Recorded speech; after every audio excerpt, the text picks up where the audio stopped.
Today's Sunday classic is Walt Disney's Lady and the Tramp. Lady was a cocker spaniel who came to live with two people called Darling and Jim Dear. She had two neat feeding bowls of her own. She had a basket with a blanket in it, too. But she trained her people to feed her from the table, just a bit now and then. And she trained them to let her sleep at the foot of their beds. She brought in the morning paper and most of the mail. And she ran when Jim Dear whistled, coming home at night. Lady was sure that she had a very happy home, and her two next-door neighbors, Jock and Trusty by name, two gentlemanly dogs, agreed with her. But there was another dog around the neighborhood, a saucy young fellow named the Tramp. "I'll wear no man's collar," was his proud boast. "That's the way to be happy," he said. "But where do you sleep?" Lady asked him. "And what do you do for food?"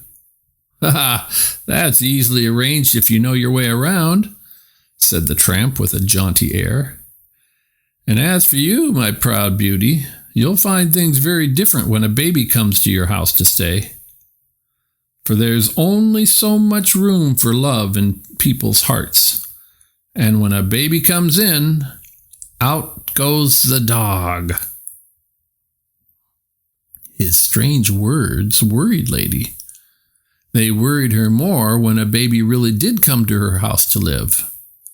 Not that Darling and Jim Dear didn't mean to be kind, but they were very busy now. And worst of all, Darling's Aunt Sarah came. "That dog," she said. "It must stay out in the yard, and you'll have to have a muzzle for it." "Uh-oh," said the Tramp when he saw Lady. "So, it's happened already, just as I said. Well, I'm sorry to see it, but come along. We'll get rid of that muzzle soon." "Come along?" cried Lady. "Can't you see I'm tied?"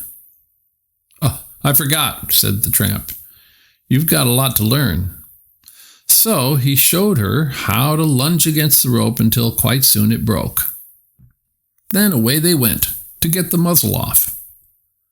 Lady could not imagine what the Tramp planned, but he led her straight across town past the guards at the gate of the zoo.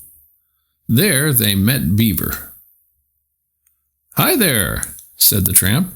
"Like to help us out?" "Sure," said Beaver. "Always glad to oblige. Say, miss, that's a fine muzzle you have there."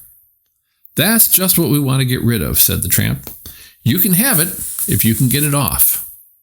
So Beaver chewed the muzzle off, and when Lady and the Tramp left, after thanking him, he was already trying it on.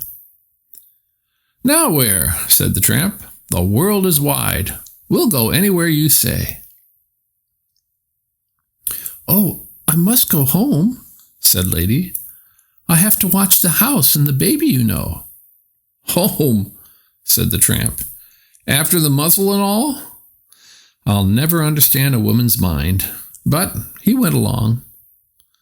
Just as they reached Lady's yard, they saw a light, a strange light flickering in the kitchen.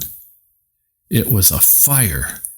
Just a little flame, but they knew it shouldn't be burning there. "The baby!" cried Lady, and in she raced, with the Tramp right at her heels. And the Tramp stood guard at the baby's crib while Lady woke Jim Dear and Darling. What a time! When Darling and Jim Dear woke up, the baby began to cry. At first, Darling and Jim Dear blamed Lady and the Tramp, but when they saw the fire, all that was changed. "Well, thanks, young fellow," said Jim Dear to the Tramp after he'd put out the fire. "Looks as if you found yourself a home and a job. Shall we go down tomorrow for a license and a collar so everything will be set?" The tramp looked out the window where the wide world waited. Then he looked at Lady at his side. "Arf," he said, which means all right. And he offered Jim a paw to shake. Now, Lady and the tramp have two families to look after. Darling and Jim dear and the baby are one. The other is a family of roly-poly puppies. And the tramp, in his collar, is the proudest dog of all.